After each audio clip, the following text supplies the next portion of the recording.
So today we're going to talk about some stocks that have problems. Some of the problems are good problems, some of the problems are bad problems.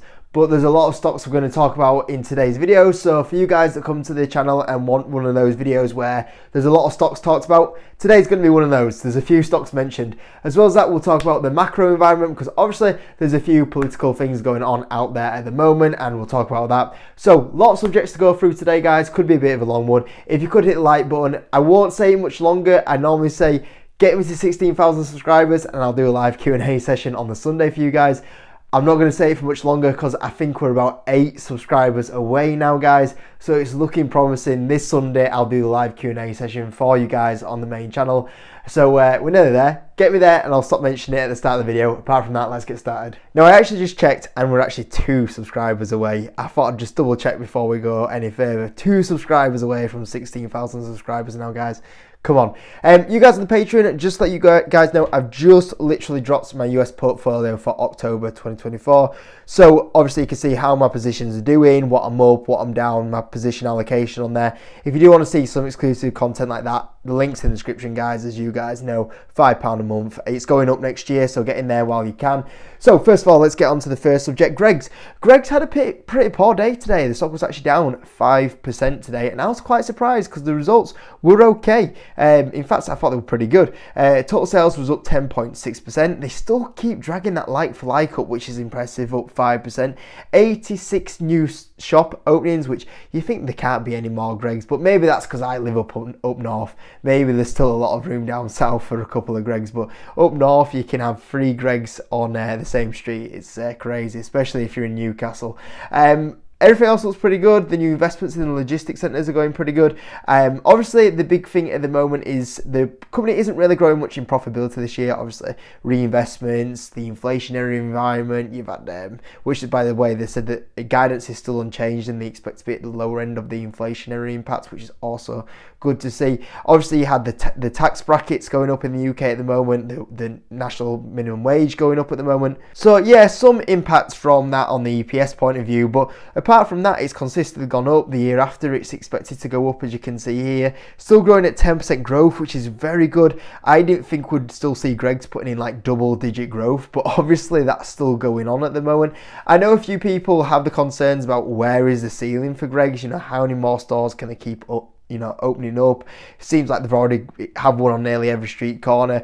A few people talk about the P ratio, 21 times earnings, but I mean, this is a quality UK business, isn't it? They obviously still have people coming through the door. They're still able to generate that good amount of growth and the profitability. Obviously, I'm up over 100% on my position here, and so for me, I get around about a 4.5% dividend yield, which is really nice to receive. And I'm like, where do I go with Greggs? Obviously, this has been a stock that I've held for a long time now, coming up to 4 or 5 years, and I've made good money on it. I'm up over 100% on it, and I'm like, what's next for Greggs? Is it time for me to kind of sell out of it, cash it in, move it into another position? Which obviously you guys on the Discord and Patreon know that I've got my eyes on another stock at the moment that I'm really keen to add into the portfolio. Do I move it into another opportunity, or do I continue to hold this stock? Yeah, it's maybe at a richer valuation at 21 times earnings, but does it deserve it? Does it deserve it? Because it's a company that has historically proven that it can generate good revenue growth, as you can see here,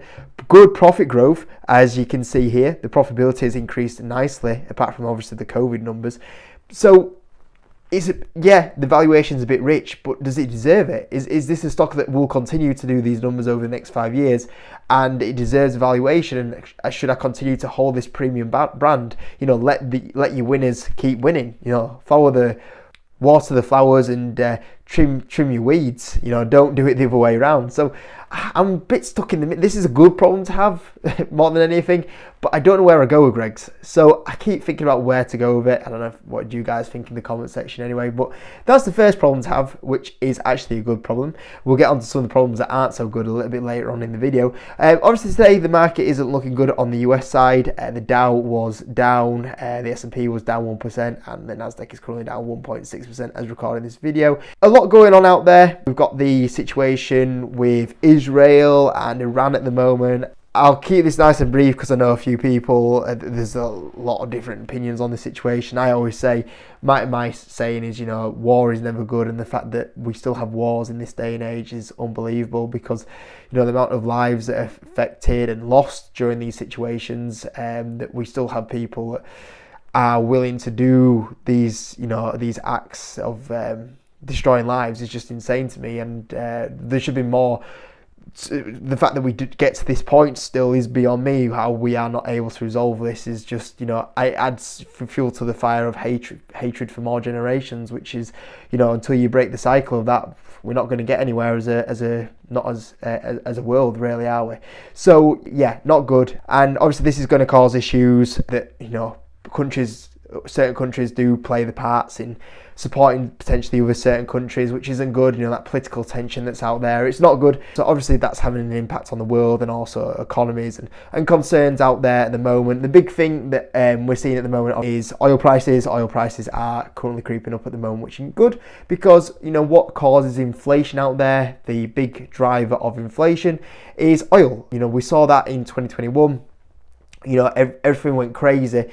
Prices, inflation went crazy. What was the root cause of it? It was oil prices. The Ukraine and Russia situation, it sent oil absolutely crazy, and then that had the knock-on effect where everyone that was using oil had to put their prices up to cover the increased oil prices. And when we are wanting inflation to remain steady or even go down, the worst case scenario is that oil starts going up, because that will have the knock-on effect on everything else. So obviously that's not something good out there. And if it wasn't for the situation going on between Iran and Israel today, there was actually a few other stock points that probably would have been talked about at the moment. We had the Jerome Powell saying that the central bank is not in a rush to do big cuts like they have just done. Some job openings came out which says that the labour market is cooling, but not rapidly cooling, which is probably the best news that we could have out there, that we are not crashing out there, but there's the pressure on, but it's not looking great, and that would support the cuts. US manufacturing also came in a little bit weaker out there, and that would have probably taken a bit more of the headlines if it wasn't for what was going on at the moment in Iran. There was also some Eurozone inflation data that came out, and that was actually really low, and once again supports the potential for more cuts, which is probably good to see. Outside of that, some stocks that were moving. InMode, it was down 9%. The reason probably why is that it's an Israeli company, and with what's going on at the moment, that's probably going to impact it. There was also a big change around in the board, so some executive departures happened inside the company. The big one being the president of North America left effective 30th of September. They put that down to that they wanted some new structure design to enhance operation efficiencies.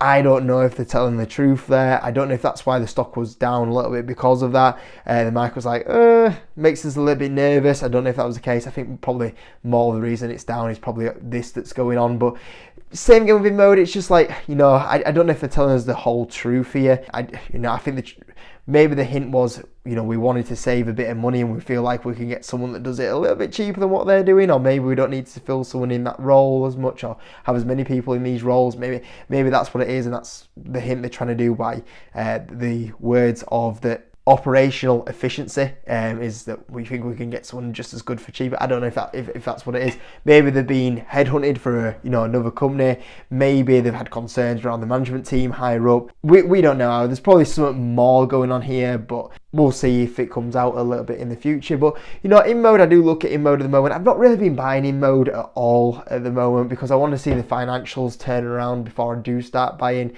And we got talking about this on the Discord. And by the way, if you do join the Patreon and you sign up, make sure you do get onto the Discord. It's free. The information is on top of the page when you sign up. It's the pinned post on there. And we were on about InMode today on the Discord, and I said, for me, there's no rush to buy InMode. I think you can wait until the financials show some improvement before you buy. At the moment, you're just trying to catch a falling knife and buy the stocks that are doing great financials and you'll be rewarded. And at the moment, that isn't happening with InMode. In fact, the financials are probably getting a little bit worse at the moment. But there has so much potential to turn it around, because when you're a company that has the balance sheet that they have, where there's no debt on there, they've got a ton load of cash up there at the moment. Even though the revenue has declined and the profit has declined slightly, they're still doing a lot of revenue, they're still doing a lot of profitability. You know, when you're doing 150 million in profit, it's on a 1.5 billion market cap, it's not hard for the company to go ballistic once again. And you can see here, analysts are actually pretty much near the bottom of their forecasts at the moment. So if they start doing these numbers within a month, 2 months time, it really quickly does come by, and I will be more willing to get there if they do start showing these numbers, and I think the stock will really kick on. And I'm waiting to wait for that. You know, some people say like, oh well, if they do a good report, then the stock will shoot up, 10-20%. That's fine. No, I'm fine buying the stock at like $16, $17, $18 and missing out on 20%, because at the end of the day, I've still saved myself buying at $20. I'm still getting it lower than where it was at the start of the year, and I saved myself, catching a falling knife. So many times I bought stocks that are going down and down and down in the financials, and I'll be like, oh yeah, they'll turn it around, and then they don't, and then you're in a situation where you've kept buying, and you're really worse off for it. With InMode, I just got to be a little bit careful around it. And also, when you look at the situation that's going on at the moment, there's been a few bad decisions there. That's maybe another reason why there's the big management shake-up. You look at why weren't they using the cash quicker for share buybacks or helping with the interests that they were selling the machines to the doctors on. So yeah, we'll have a look at that one. Celsius, the last stock on the list today. Celsius struggling at the moment still. Today down 1.4%. Last month down 15%. Still struggling at the moment. And I've been quite vocal about Celsius on Twitter today, or yesterday and today. If you don't follow me on Twitter, or X should I say, I'm going to get shouted at for not using X in the comment section. I saw something the other day, like it was something like 70% still refer to Twitter as X as Twitter, and that they still call it a tweet rather than a post, and it's quite hard in it for them to kind of shift that name when everyone's been used to saying it for so long. But maybe we're just all dinosaurs or we're getting to the dinosaur age at the moment. But yeah, it's JKR Investing on Twitter, and I'll scroll down because I want to go back to where this all kind of first came from. So I tagged Celsius Official in an open letter, and I just put some concerns that I think there's a lot of room for improvement with the UK launch. As an investor that's been in the company since 2022, been in the stock for a long time, made good money on it, and obviously I own shares now. I want to see them, I think they've done really well, and I want to see them continue to succeed. However, I've got concerns, and hopefully the concerns are seen as like, not having a go with the management team, but they need to do better, because the company can do very well with the US side of the business and the Canada side of the business. We've seen that already happen, but carrying on in the next 5 years, I think there's still room for the US and Canada business to do very well.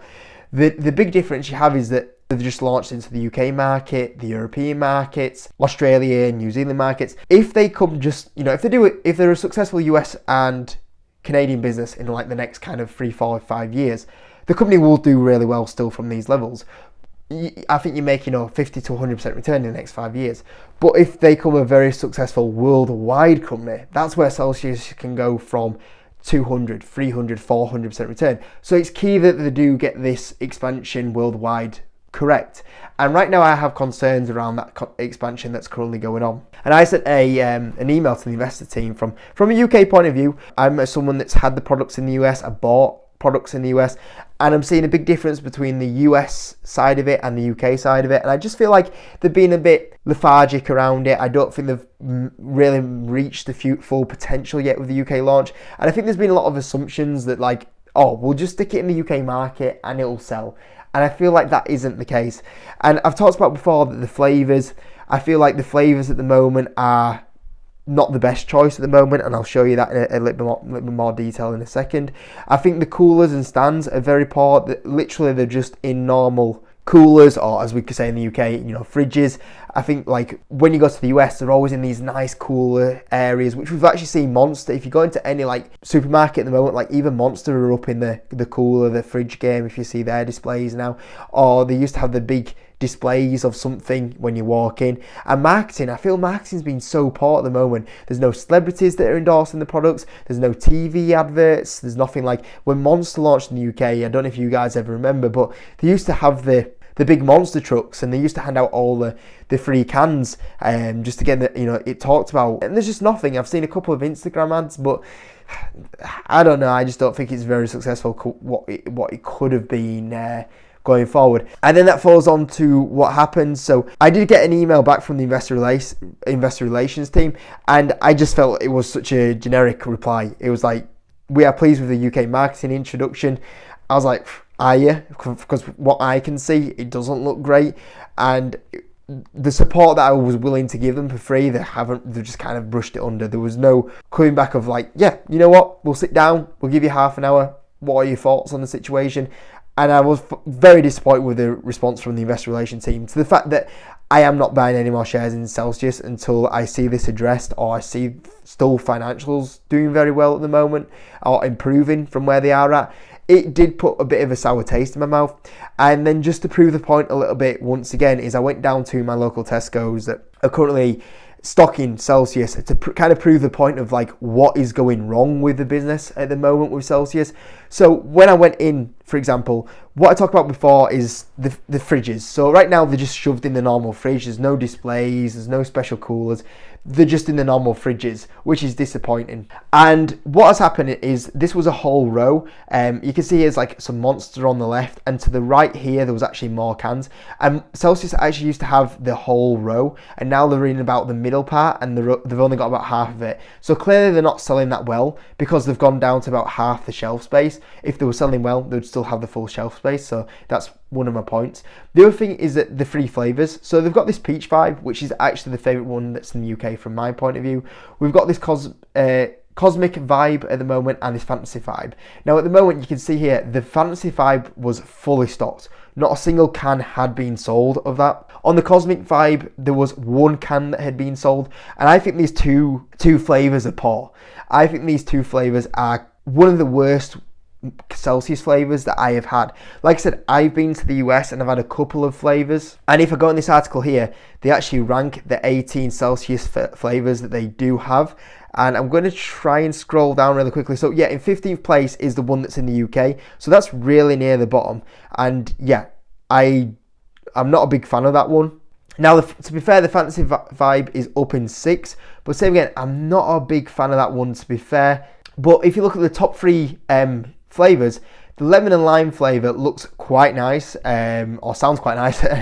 And I've not tried that one personally, but in the US I have tried the second one, which is the orange one, and I actually thought that one was actually quite nice. So that might be a potential one to come into the UK. This watermelon one I have tried, and that was also really good in the US, and that was number 3. And number 4 was actually the pear drink. I've not tried that one either, but I don't know why some of these weren't kind of put into the UK, and I kind of like to the point of view, like, what was the process for this? Like, who did taste these products to choose them for the UK? I don't really know, because clearly they haven't been successful. And the other thing that I have is this has been going on now for like 2 quarters, but yet they still continue to sell them. At what point do they adapt and go, you know what, okay, as you can see here, the peach vibe I think is a good one, and it's also selling quite well. Like you can see here, a few cans have been sold from the peach vibe. I mean, I'll be honest with you, 2 of them were me, but they're selling a lot better. At what point do they change these flavors? Because they're not doing well. So that's another issue that they have right now. So I look at the moment and I'm like, I think the flavours need changing. I don't know how they were picked in the first place. There's nothing special around the display stands, the coolers, the losing shelf space, and marketing. Like, the marketing just seems so poor at the moment, and I just am a little concerned around the UK launch, because like I said, I still think Celsius can be successful even if the UK side of it fails, but the UK side of it can be so big. You know, when I was in there and I was taking this photo, I had to stop twice because someone came in and I got in the way of them getting a Red Bull, and somebody else came in and they were going to get a Monster, and they got a Monster as well. And I was so tempted to say, like, have you tried any of this Celsius? What do you think of it? And I thought, no, I thought that's weird, that's a bit too much. But, you know, there's the market there to take, and it can disrupt them, and it has done it in the US. And I just think maybe Celsius management team have just been a little bit lethargic and gone, yeah, we'll just assume that we'll do very well. And it just doesn't feel as special as the US side of it at the moment. It just seems like it's quite lazy of them with the launching side of it. And they just thought, we'll just stick them in the shelf and they'll sell. And clearly that's not the case, because I've been in multiple times, and every time I've been into my local Tesco, the Cosmic Vibe and the Fantasy Vibe are not selling. They've always been fully stocked. The only one where there's less of them is always the Peach Vibe. That is clearly the one that's selling in the UK. And like I said, it was disappointing from the management team. Well, not the management team, but the investor relations team, that they just tried palming it off, because it needs to show improvements. And I do have the concerns, and we'll see what happens there. But that's just something that I'm kind of keeping my eye on anyway. So we'll see what happens. That's the video for today, guys. A lot of stocks, a lot of talk, a lot about different things anyway. And I hope you have a good evening, and I'll see you all again on Wednesday, which might be a video around, I believe, JD Sports, because I believe they're bringing the H1 results out tomorrow. So we'll see what happens anyway. Thanks for watching, guys. Hit the like button if you're around here. Subscribe. See you in a bit.